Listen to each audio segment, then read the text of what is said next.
Okay, good morning student. Today we will discuss the second chapter of 12th standard, the poetry, an elementary school classroom in Islam. Okay, we will discuss an elementary school. Okay, it is the second poem of the 12th standard.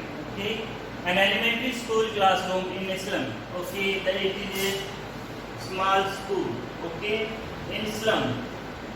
Okay, in slum area. Slum means झुग्गी. Okay.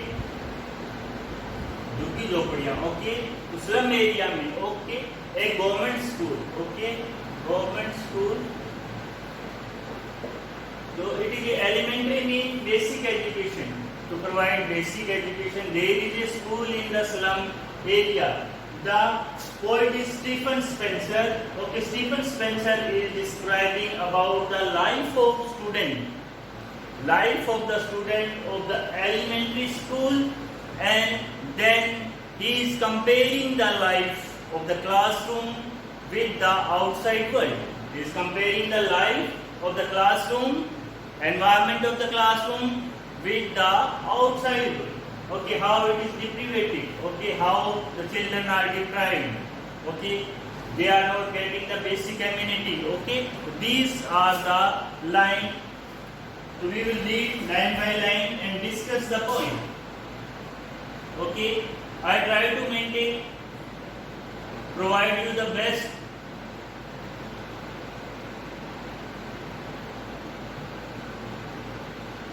source.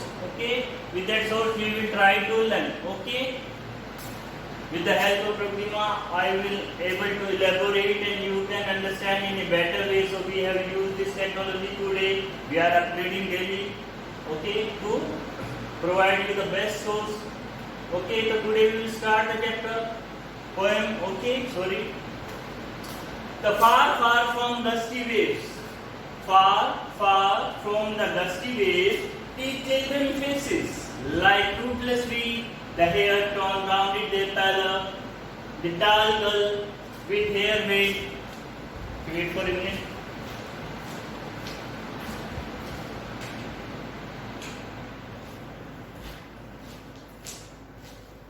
Okay, so far from dusty waves, these children faces like rootless weed, the hair torn round their pallor, the tall girl with her weighted down head, the paper seeming boy with red ties, the stunted unlucky hair of twisted bone, reciting a father's gnarled disease. His lesson from his desk at the back of the dim class, one unnoticed, sweet and young. His eyes live in dream of squirrel games in tree room other than this. Okay, so what we have understood in this line, okay, this line represents the life of student. Okay, which student who is staying in slum?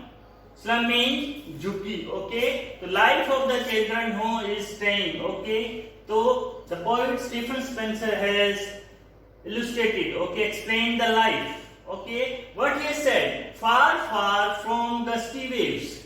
Far mean they are quite away. Far mean they are away. Okay, कोसों दूर हैं उनसे, कोसों दूर हैं. Okay, gusty waves means full of resources. Okay, उनके पास कोई resource नहीं है. Okay, these children faces. Okay. These children faces mean the slum children. Okay, these are the slum children. The slum children, okay, ऐशो आराम या comfort से कोसों दूर हैं. Okay, ये slum children हैं, ये जितने भी लाइफ की रिक्वायरमेंट है, बेसिक एमिनिटीज है, उनसे काफी दूर हैं. फार is repetition. We will elaborate in figure of speech, but far repeat हुआ है, बार repeat हुआ है. It is started with repetition. Okay, कि ये बच्चे जो हैं स्लम के, they are quite far away from the full of life mean basic needs whatever the requirement of a student. They are quite far away whatever the requirement of a child. बचपन में बहुत सी जरूरतें होती है बच्चों की, ये सारे डिप्राइव्ड हैं, उनसे वंचित हैं. फार अवे में उनसे काफी दूर हैं. लाइक रूटलेस वीड, ये सोसाइटी में कैसे हैं? रूटलेस वीड रूटलेस वीड आप एक वर्ड जानते हो कि खरपतवार। ओके, साथ में हिंदी बता देता हूं कि जैसे खेत में खरपतवार होती है, अनवांटेड होती है, तो ये सोसाइटी में स्लम चिल्ड्रन है, ये रूटलेस वीड्स हैं, खरपतवार की तरह। Nobody like them. The hair tone round their pallor. Pallor mean yellow face, उनके मुरझाए हुए पीले पड़े हुए फेस। जनरली हम बोलते हैं ना इनका पीला पड़ गया, मतलब कमजोरी की वजह से, because of malnourished. Okay, they are not getting proper nutrients. So उनको पूरे ये कुपोषण के शिकार हैं, इसलिए इनके चेहरे पीले पड़ गए हैं। तो द हेयर टोन, उनकी जो बिखरे बाल हैं, पीले पीले हो गए हैं बाल। ओके, चेहरे उनके पीले पड़ गए हैं, मुरझा गए हैं। तो इनके चेहरे कैसे हैं? बिल्कुल मुरझाए हुए हैं कुपोषण की वजह से। Okay, the tall girl, then he is defined. Okay, इसने कौन कौन से बच्चे हैं? तो इस स्टैंजा में इसने 3 बच्चों का एक्सप्लेन किया है, डिस्क्रिप्शन दिया है। द टाल गर्ल, एक लंबी सी लड़की है, with her weighted down head, वो क्लासरूम में बैठी है अपना सर डाउन करके। ओके, वेटेड डाउन का मतलब फुल ऑफ रिस्पॉन्सिबिलिटी, उसके पास जिम्मेवारी है। Because slum dwell in slum, okay, in the poverty, children has to work, so she is having another responsibility also। तो उस रिस्पॉन्सिबिलिटी के नीचे दबी हुई है। ओके, उससे काफी ज्यादा ओवर प्रेशर्ड है। ओके, या बर्डन है, तो वो सर झुका के बैठी हुई है। द पेपर सीमिंग बॉय, एक बच्चा है जो पेपर की तरह पतला है। मीन टू से कंपेयर किया है, कंपैरिजन कि एक बच्चा बिल्कुल ही मालनरिश्ड, कुपोषण का शिकार है, बिल्कुल ही मरियल सा है, बिल्कुल। ओके, कैसा है? पेपर सेविंग बॉय, पेपर की तरह पतला है बिल्कुल। ओके, हवा फूंक मारो तो उड़ जाए। तो with her red eye also. Red eye का मतलब होता है जैसे रेड होता है किसी चीज को, कचरे में से अपने लिए खाना ढूंढ रहा होता है ना, तो उसका कंसंट्रेशन क्या होता है? खाने के प्रति होता है, आंखें उसकी निकली हुई होती है बाहर की तरफ कभी। तो उनको कुपोषण की वजह से शरीर में बिल्कुल जान नहीं है, और उनकी आंखें कैसी है बच्चों की? रेड आई की तरह आंखें निकली हुई है। ओके, गरीबी की वजह से, भुखमरी की वजह से। Understood? Because of malnourished. The stunted unlucky heir. Okay, ये लोग क्या है? डिप्राइव्ड, अनलकी, बेचारे। हेयर मतलब, हेयर होते हैं सक्सेसर। हेयर मतलब सक्सेसर, मीन वंशज है। किन के वंशज है? Of twisted bone. Okay, twisted bone mean कि इनकी हड्डियां निकली हुई हैं, ये हड्डियां निकली हुई है। रिसाइटिंग ए फादर, और ये क्या कैरी कर रहे हैं? रिसाइटिंग ए फादर नाल डिजीज, एक अपने पिताजी की पुरानी जो बीमारी है। ओके, हड्डियों की बीमारी जिसमें हड्डियां निकल जाती हैं, वो बीमारी इनको भी हो गई है, क्योंकि वो हेरिडिटरी है फादर की। ओके, क्योंकि इनको प्रॉपर नरिशमेंट नहीं मिल रहा, तो वही बीमारी इनको भी लगी हुई है। Understood? His lesson from his desk, और वो यही लेसन, अपने जीवन का जो लेसन है, वो अपनी क्लास से सीख रहा है कि what he has achieved. Okay, उसको हेरिडिटरी में क्या मिला? उसके फादर की ये प्रॉब्लम मिली है, उसको डिजीज मिली है। ओके, रिकेट डिजीज होती है जो जनरली बोन से रिलेटेड होती है, जिसमें बोन सारी फ्रैक्चर हो जाती हैं। ओके, तो ये तो these are the boys. Okay, तो रिसाइटिंग ए फादर, इनको मिली हुई, वो याद कर रहे हैं। कौन सा लेसन याद करेंगे? उनको क्या क्या मिला है फादर से? तो उनको उनके सक्सेसर है, ये उनके वंशज है, तो उनको ये बीमारी मिली है। ओके, तो स्टंटेड। ओके, स्टंटेड का मीन होता है, okay, not fully grown, not fully grown, मतलब ये पूरी तरह से अभी बड़े नहीं हुए हैं बच्चे। ओके, तो इन बच्चों को, ये बच्चे अभी बच्चे ही हैं, उनकी ग्रोथ हुई नहीं है प्रॉपर, इनकी प्रॉपर ग्रोथ नहीं हुई है, ये बेचारे हैं, और इनको अपने फादर की बीमारी मिली है। Okay, at the back of the dim class, और क्लास के लास्ट में बैक बेंचर। डिम क्लास का मतलब होता है this class is neglected. Why it is neglected? Because this class is from slum. Okay, तो हार्डली पीपल आर बोदर, तो यहाँ पे ना ही कोई फैसिलिटी है, इसीलिए इसको डिम बोला गया। डिम मतलब नेग्लेक्टेड क्लास है, बट इसमें क्या है? One unnoticed, sweet and young. तो इसमें एक बच्चा है जो अननोटिस्ड है, लेकिन वो बहुत प्यारा है। ओके, यंग है, जो पोइट की नजर पड़ी है कि एक अच्छा बच्चा है जो अननोटिस्ड है, जिसको कोई नोटिस नहीं कर रहा, वो अपने में मस्त है, स्वीट है, यंग है। His eyes live in a dream, और उसकी आंखें हैं वो अपने ड्रीम में ही है। ओके, मीन वो अपने सपने देख रहे हैं। क्या सपने? Squirrel game. वो अपने बाहर ग्राउंड में विंडो से बाहर देखते हैं कि स्क्विरल गेम खेल रही होती है, पेड़ पे चढ़ती है उतरती है। स्क्विरल मीन गिलहरी। ओके, तो गिलहरी तो गेम को देखता है और अपने आप में मस्त है। इन द ट्री रूम, तो ट्री रूम मीन स्क्विरल का जो रूम है वो ट्री है। ओके, वो ट्री पे चढ़ती है उतरती है। He is busy in squirrel game other than this, वो क्लास के झंझट से बिल्कुल मुक्त है। क्लास में उसका ध्यान नहीं है, क्लास में जो डिप्राइव सेक्शन है उसमें वो ध्यान नहीं है उसका, ना ही उन बच्चों की तरह वो बिल्कुल पेल कलर का है और अपने आप को वो अलग किए हुए। क्यों? वो बिजी है अपनी लाइफ में। इन he has connected himself with the nature. वो स्क्विरल को देख रहा है, गिलहरी को देख रहा है, गिलहरी के साथ अपनी लाइफ एंजॉय कर रहा है। This is your first stanza. Okay, इस स्टैंजा में हम देखते हैं first far. Okay, figure of speech repetition. Okay, साथ ही साथ फिगर ऑफ स्पीच आइडेंटिफाई कर लेते हैं। Repetition is the figure of speech first, then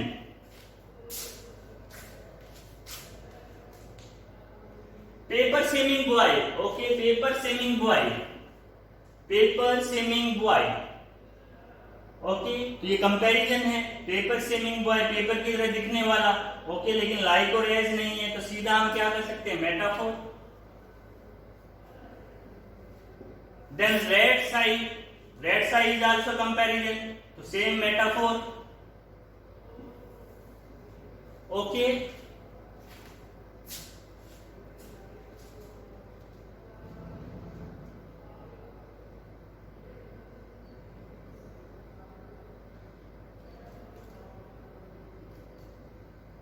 okay, these are the figure of speech. Okay, so mostly we have covered. Now we will take the second stanza.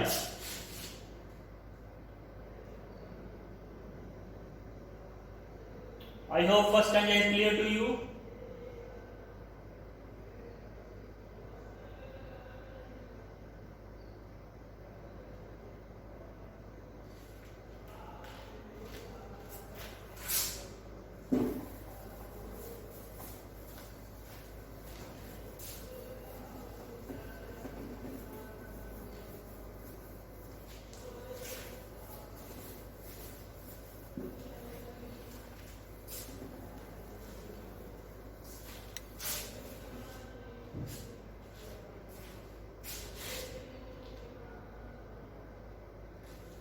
Okay, now it was classroom, outside the classroom life. Okay, the first stanza was from outside the classroom. Now second stanza is inside classroom, inside classroom. Okay, the first was outside classroom, and it was about slum. Okay, and slum children. Okay, he has defined. Okay, how they were living, what was their life, how they look. Okay, now it is inside classroom. Okay, the second stanza is about inside classroom.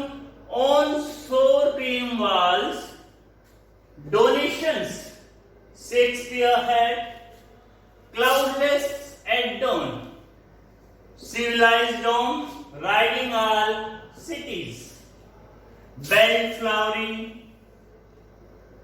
Trolline's Valley, open-handed map, awarding the world its worth. Awarding the world its worth. And yet, for these children, these windows note this map, the world where all their future painting with a foe. Okay, with a foe. Still line is there. Okay, we will discuss. The on sour cream wall. Okay, sour cream. Sour का मतलब होता है filthy. Filthy का मतलब होता है जैसे कोई चीज गंदी हो जाए। ओके, जो व्हाइट कलर की हो लेकिन डस्ट करने की वजह से या मैली होने की वजह से गंदी हो जाए। ओके, तो सो क्रीम वूल। ओके, तो these are the wall inside the school, वो गंदी हो चुकी हैं। Donation mean there are a list of donation. Donation generally you know कुछ लोग गिफ्ट दे देते हैं, वो गिफ्ट वहां पे रखे हैं। ओके, कैसे रखे हैं? Shakespeare had mean portrait of Shakespeare, portrait of Shakespeare एक फोटो है, आप जनरली कह सकते हैं फोटो शेक्सपियर की है। क्लाउडलेस डान एक सीनरी है। ओके, सीनरी, सीनरी में क्या है, ओके, सूरज सनसेट हो रहा है, okay, cloudless at down, sunset दिखाई दे रहा है, okay. civilized home writing all city mean big building, बड़ी बड़ी इमारतें हैं, ओके। मेन टू से सीनरी है जिसमें बड़ी बड़ी इमारतें हैं, किसको शो कर रही हैं वो, सिविलाइज्ड, ओके, सभ्यता को, कौन सी, बेल्ट, फ्लावर, टैरोलिन वैली, मीन जिसमें टैरोलिन वैली को दिखाया गया है, जहां माउंटेन है, ग्रीनरी है, जहां फ्लावर्स हैं, ओके। तो this is the scene which is on the wall, mean there are paintings on that painting, okay, new vision is there, okay, new world is there, okay, new world, open handed map, there is a map, जो खुला map है, world map is there, awarding the world it's world, जो दुनिया को बता रहा है, okay, it is the actual world, तो world it's world mean one world is the world of the children, their slum is their world, they are not going out, they are not aware about the outside world, but one world is showing by the map, in that map, okay, they have discussed about which world, they have discussed about the Caroline Valley, okay, civilized society, big buildings, okay, so they have discussed about prosperity, understood. तो दूसरे में क्या है कि एक कमरे की गंदी सी वाल है, क्योंकि वो काफी पुरानी हो गई है, इसलिए वो उसकी पपड़ियां निकल रही हैं व्हाइट वॉश की, सो वो गंदी सी वाल है, उस पर डोनेशन है, गिफ्ट किए हैं, कुछ पेंटिंग्स हैं, क्या पेंटिंग है, एक शेक्सपियर का फोटो है, एक सनसेट का फोटो है, कुछ बिल्डिंगें हैं पुरानी, कुछ सीनरीज है जिसमें टैरोलिन वैली वगैरह, माउंटेन और फ्लावर की ब्यूटीफाइड, ओके, ब्यूटीफुल सीनरीज हैं, ओके। वन हैंडेड मैप, एक मैप है किसका, वर्ल्ड का, जो क्या शो कर रहा है, okay, which is comparing to the world, किस वर्ल्ड के साथ, जो स्लम की दुनिया है उसको बाकी दुनिया से कंपेयर कर रहा है, okay. And yet for these children, और इन बच्चों के लिए, दीज विंडोज, ये जो विंडो है, मीन टू से ये विंडो जो स्लम में खुलती है, तो ये इनका वर्ल्ड तो यही है, नोट दिस मैप, तो इनकी एक्चुअल लाइफ क्या है, स्लम इज लाइफ है, ओके, मैप है, इसको ये नहीं जानते, they don't know, they don't recognise, पहचानते नहीं कि लाइफ कैसे है, तो ये कौन सी दुनिया को जानते हैं, ये सिर्फ स्लम को जानते हैं, झुग्गी को, मीन आउटसाइड द विंडो जो लाइफ है दैट इज स्लम, तो they recognise this slum only, they don't recognise, उनके लिए एक अजूबा है ये, they don't know the map, neither they are able to go, or in future also they are not having any hope to go, उनको कोई आशा नहीं है कि वो जीवन में कभी उस वर्ल्ड में जाएंगे, क्योंकि उनकी लाइफ यहीं स्टार्ट होती है, यहीं खत्म हो जाती है, their world, okay, उनका वर्ल्ड सिर्फ सिर्फ where all other futures painted with fog, और उनका सारा फ्यूचर जो है painted with fog, fog मतलब अंधकार से भरा हुआ है, अंधकार, fog का मतलब क्या होता है, जनरली हमारे क्या आता है नॉर्थ इंडिया में, जब फॉग आता है सब कुछ धुंधला हो जाता है, हम लोगों को कुछ दिखाई, विजिबिलिटी जीरो हो जाती है जनवरी में, एटलीस्ट दिसंबर जनवरी में, तो क्या होता है फ्यूचर विजिबिलिटी जीरो, मतलब हमें कुछ दिखाई नहीं देता है, तो इनका फ्यूचर भी क्या है, अंधकार से भरा हुआ है, इनको भी जीवन में आगे कुछ दिखाई नहीं दे रहा, क्योंकि इनकी सारी जिंदगी स्लम में ही गुजरनी है,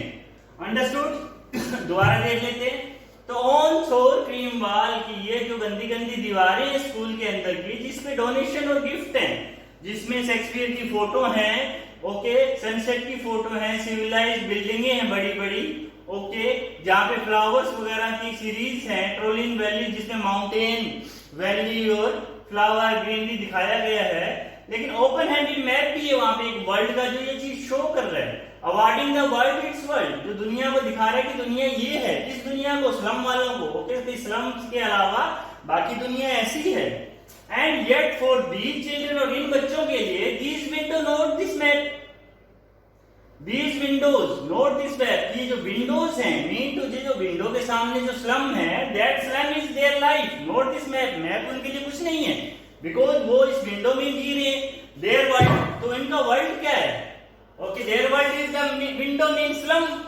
इन बच्चों के लिए दुनिया तो सारी स्लम ही है, whereas all their future painted with देखो, और उनका सारा जो फ्यूचर है वो अंधकार से भरा हुआ है।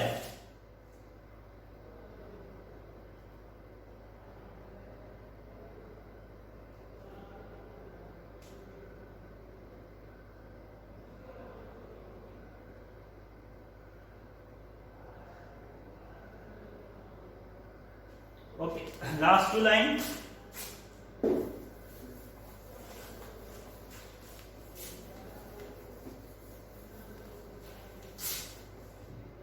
A narrow street see in a lead sky.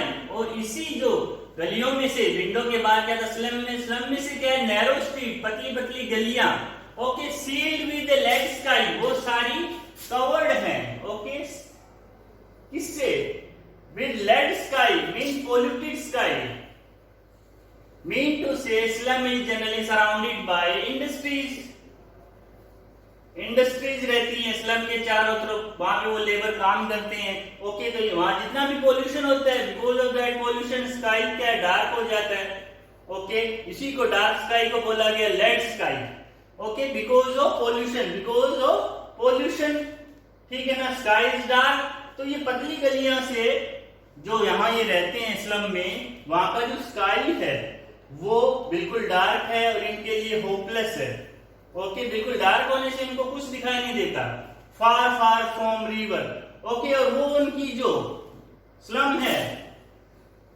वो बहुत दूर है, कहां से, नेचुरल ब्यूटी से, नेचुरल ब्यूटी जैसे river, cave, star of world, okay, तो these are quite far away, okay, दुनिया की जितनी भी खूबसूरती है, star of the world mean brightness of the world, brightness, star किसको रिप्रेजेंट करते हैं, ब्राइटनेस को, तो दुनिया की जितनी खूबसूरती है उस सब से ये लोग डिप्राइव्ड है, मीन वंचित, डिप्राइव्ड, ओके, वंचित है, कौन वंचित है, तो स्लम चिल्ड्रन, तो हम किसकी बात कर रहे थे, स्लम चिल्ड्रन के बारे में बात कर रहे थे, ओके, तो आई होप दोनों पहले आपको समझ में आए होंगे, यू माइट